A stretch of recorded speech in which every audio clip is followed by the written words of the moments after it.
교수쌤의 거꾸로 현세변, 현대 세계 변화.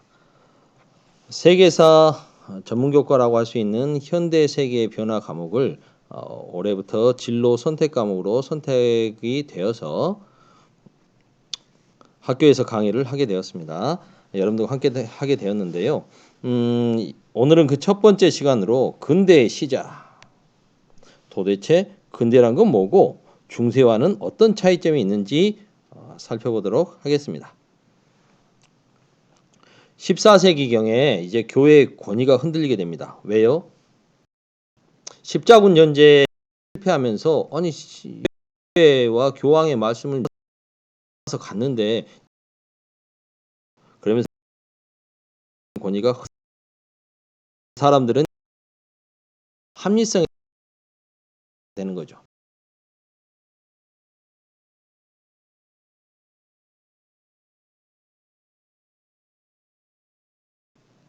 아니겠습니까? 중세와 신중심의 중세와 달리 인간 중심, 인간의 존엄성, 현세의 중요성을 강조하게 되는 거죠.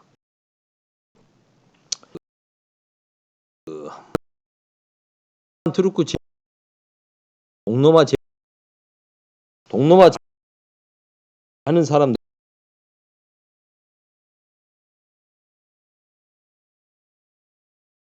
로 넘어오는 거죠. 그러면서 이제 고대 그리스와 로마 문화에 대한 관심이 높아지게 되는 겁니다. 이러한 르네상스라고 하죠.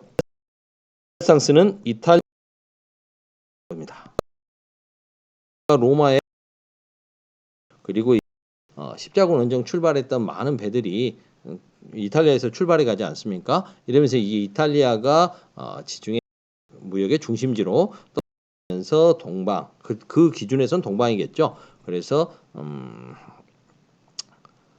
동로마 지역에 많은 문화들이 들어오게 되고 이러면서 이제 뭐 또 이탈리아가 가깝지 않습니까? 그리스와 이렇게 해서 그리스 지역을 장악하고 있던 동로마 제국이 발칸반도 지역이 무너지면서 이제 그쪽에서 많은 동로마의 학자들이 이탈리아로 망명길에 오르는 거죠. 이러면서 이탈리아에서 르네상스가 시작되고 그리고 이게 이제 북유럽으로 확산되게 되는 겁니다. 신중심의 유럽 중세에서 이제 인간 중심의 인문주의가 형성되면서 자연과 인간을 그대로 묘사하게 되는 거죠.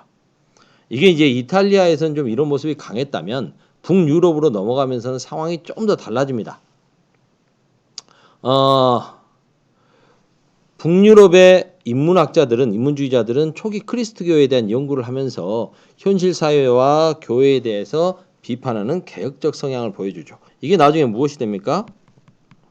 종교개혁의 토대가 되는 거죠. 종교개혁의 전개. 아시다시피 교회와 교황은 면죄부 판매를 통해서 많은 돈을 벌고 있었죠. 교회 부패가 그 원인 아니었겠습니까? 이러자 루터가 아니 신앙의 유일한 근거는 바이블 성서 아니냐. 성서 연구하고 공부해야지. 무슨 이렇게 성직자라고 하는 사람들이 돈 내면 죄를 사해 주겠다. 이게 말이 되느냐라고 하면서 95개조의 반박문을 쓰게 됩니다. 당연히 그 교황과 신성 로마 제국의 황제, 교황과 손을 잡고 있었던 신성 로마 제국의 황제는 루터의 주장을 반박하죠. 그러면서 이제 루터를 탄압합니다. 그런데 이런 루터의 주장은 때마침 이렇게 인쇄술이 발달하면서 독일 전역으로 퍼져나가게 되는 거죠. 여론이 들끓게 됩니다.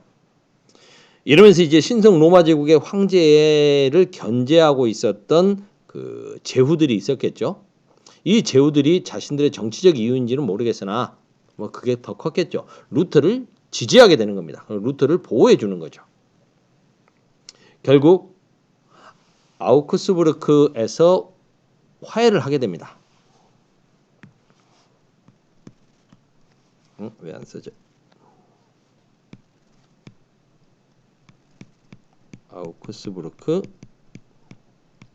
화의. 이래서 좋아, 선택권 주마. 너희들이 루터파를 믿던 지지하던 교황을 지지하든 그건 너희들이 알아서 해라. 그래서 루터파 교회가 종교의 자유를 얻게 되는 거죠. 종교 선택권이 주어졌으니까 제후들에게. 이렇게 해서 루터파가 인정이 되는 분위기 속에서 이제 스위스의 칼뱅이라고 하는 사람은 예정서를 주장하죠.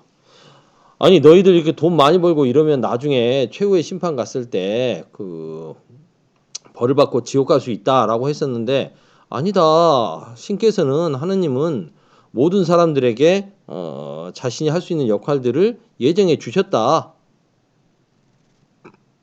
그렇기 때문에 열심히 경제활동하고 생업에 종사하고 돈 버는 거 나쁜 거 아니다.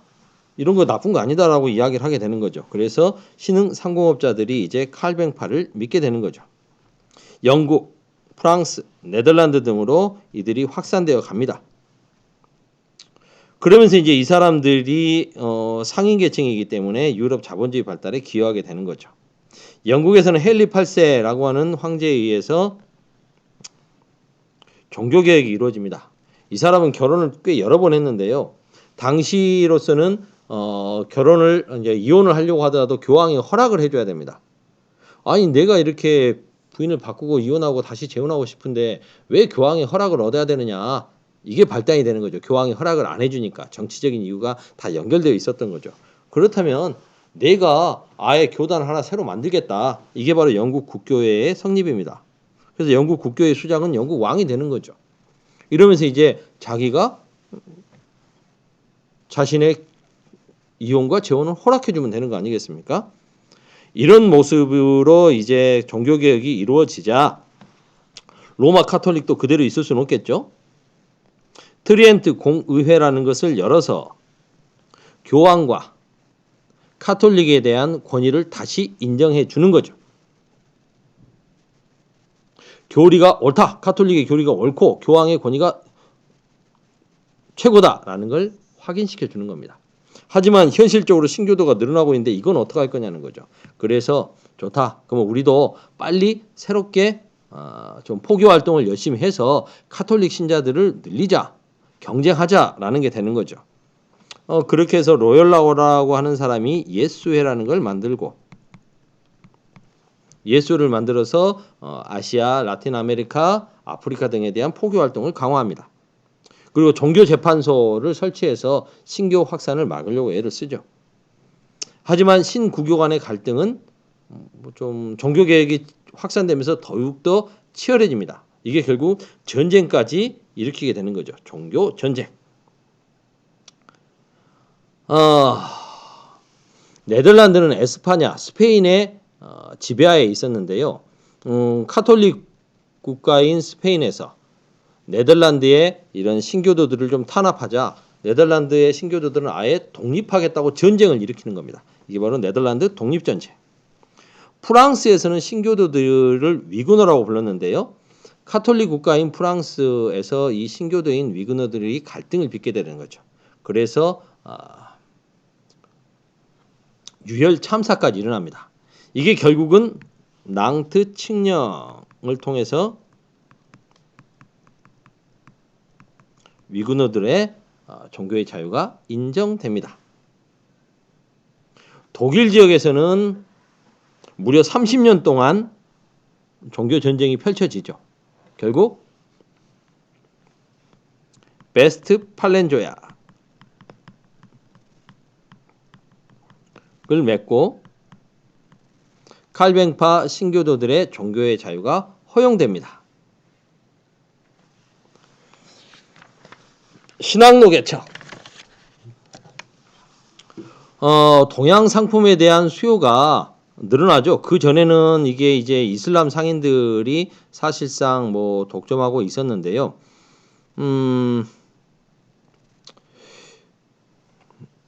여러분들 교과서 17쪽에 보면 그런 게 나옵니다만, 이거 좀 공간이 있으면 그림을 그려서 잠깐 마인드 메카니다 한번 그림을 그려볼까요? 뭐 이렇게 표시해 볼 수가 있겠죠. 유럽을 간단하게 좀 빠르게 그려보겠습니다. 뭐 이렇게 대충 그릴게요. 이렇게 있지 않습니까? 그거 이렇게 있고요. 이거 선생님이 지금 시간이 급해서 학교에서 지금 녹화를 하고 있는데 하필이면 이때 종이 치냐. 참나. 자, 어딘지 대충 아시겠죠? 유럽 지역과 지역의 아시아 동방 물품에 대한 욕망이 있습니다. 주로 뭐 후추라든가 뭐 이런 것들 있지 않습니까? 향신료 같은 것들. 이런 것들을 가져오려면 어떻게 해야 되느냐? 색깔을 좀 다른 색깔로 칠해볼까요? 이탈리아 지중해 요 무역 중심으로 이렇게 가서 중동 지역을 거쳐서 뭐 그전에야 비단길을 통해서 이렇게 오는 거죠. 근데 그 다음에 이제 루트가 좀 바뀌어서 이렇게 해서 인도 항로를 통해서 가지 않습니까? 고아 거쳐서 이렇게 캘리컷 거쳐서 이렇게 해서 가는 거죠. 향신료들이 주로 동남아시아에서 많이 나지 않습니까? 여기는 이제 이슬람 상인들이 여기를 꽉 쥐고 있잖아요. 인도를 거쳐서 동남아시아로 가야 되는 거죠. 근데 바로 이 지역, 이슬람 상인들이 장악하고 있는 이 지역의 새로운 강자가 바로 오스만 제국이죠. 오스만 제국이 지중해 무역을 통해서 동방과 서쪽 지역, 동서 무역을 독점하고 있는 겁니다. 가운데를 딱 틀어지고. 그래서 이제 이쪽으로 못 가게 되니까 이 대서양 연안 국가들 중에 포르투갈이나 에스파냐, 스페인 같은 경우에 신항로 개척에 나서는 거죠. 포르투갈 같은 경우에는 인도 쪽으로 가기 위해서 아프리카를 돌지 않습니까? 인도 항로를 개척하려고 했던 거고. 그 다음 포르투갈은 에스파냐 같은 경우에는 서쪽으로 가는 거죠. 가다 보니까 아메리카 대륙으로 가게 되는 거 아니겠습니까? 그래서 신대륙을 발견하게 되는 거죠. 이런 내용이죠. 그런데 이제 동방 상품에 대한 수요가 늘어나면서 오스만 제국이 방해하자 새롭게 가보자라고 했던 거, 마르코 폴로의 동방 견문록에 대한 것으로 동방에 대한 향수도 있고, 그리고 이제 먼 거리를 항해할 수 있는 기술이 발달되게 되는 거죠. 단순하게 나침판만이 아닙니다. 여기엔 다양한 해도 그리는 기술이라든가 다양한 것들이 발달을 하게 되는 거죠. 이러면서 이제 먼 거리 항해가 가능해집니다.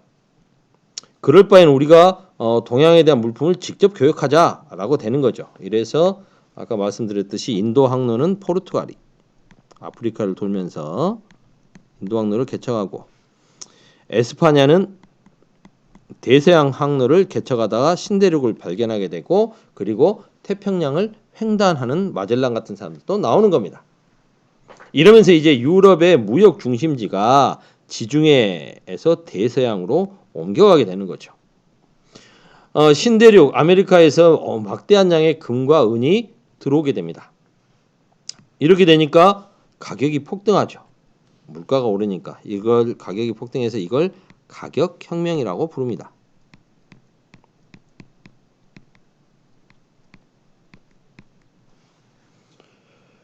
그런가 하면 아프리카의 그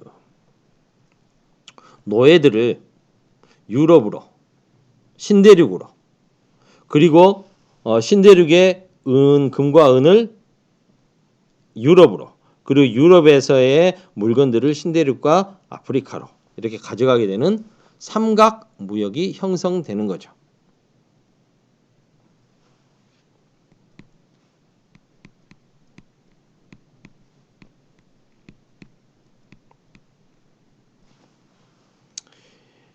이러면서 이제 영국, 프랑스, 네덜란드 등이 아시아, 그동안 이슬람 상인들이 독점하고 있었던 아시아 시장에 직접 나서게 됩니다. 이러면서 이제 세계적인 교역망이 형성되는 거죠.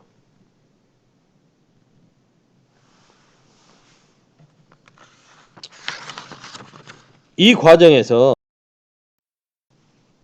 상업혁명이 전개되는 겁니다.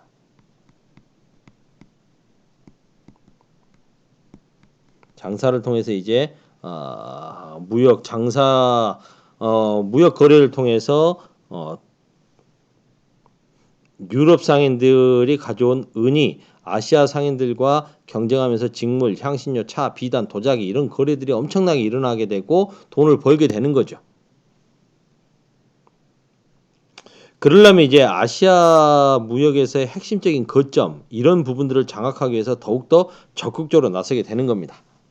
영국이라든가 프랑스, 네덜란드 등이 여러분들 그 인도네시아가 예전에 네덜란드의 식민지였지 않습니까? 왜 네덜란드가 인도네시아를 식민지로 삼았을까? 식민지가 별로 없는 나라인데 이쪽이 향신료의 근거지가 동남아시아이기 때문이라는 걸 알 수가 있겠죠. 영국, 프랑스는 더 말할 나위 없고요. 신대륙에서는 마야, 아스텍, 우리가 아즈텍 하지 않습니까? 아스테카, 잉카 등의 아메리카 원주민 문명이 있었습니다. 아메리카 문명이라고 하죠.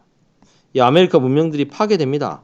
원주민들은 감소하게 되고 영국과 프랑스는 북미 지역으로 이 지역은 이제 중남미 지역이고요. 영국과 프랑스는 북미 지역으로 진출해서 이곳에 식민지를 건설하게 되는 거죠. 지금의 캐나다와 미국 아니겠습니까?